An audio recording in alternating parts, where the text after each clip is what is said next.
एक दफ़ा का जिक्र है कि किसी गांव में एक किसान रहता था। वो बहुत मेहरबान था। एक दिन वो अपने खेतों में काम करने जा रहा था।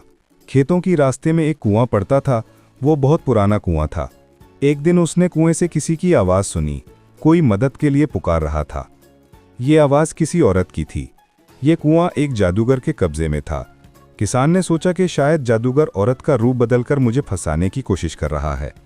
जब ये आवाज़ मुसलसल 3 दिन तक आती रही तो किसान ने एक दिन कुएं में झांक कर देखा तो ये एक खूबसूरत परी थी जो जंजीरों में जकड़ी हुई थी।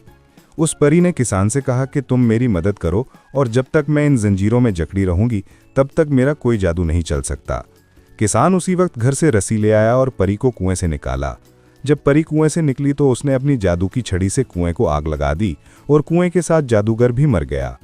परी ने किसान का शुक्रिया अदा किया और कहा कि जब कभी मेरी मदद की ज़रूरत पड़े तो मुझे बुला लेना। परी ने किसान को एक अंगूठी दी और कहा कि जब तुम मुझे बुलाना चाहो तो ये अंगूठी अपने हाथ में पहन लेना, मैं फौरन वहां आ जाऊंगी। इसके बाद परी वहां से चली गई और किसान अपने घर चला गया। एक दिन किसान के खेतों में एक खौफनाक भेड़िया आ गया। वो किसान को खाने के लिए इसके पास आने लगा। किसान बहुत घबराया हुआ था। अचानक उसे परी की बात याद आ गई और उसने वही अंगूठी निकाली और उसे अपने हाथ में पहन लिया। परी वहां आ गई और अपनी जादू की छड़ी से उस भेड़िए को मार दिया। इस तरह किसान की जान बच गई। किसान ने परी का शुक्रिया अदा किया और परी वहां से चली गई।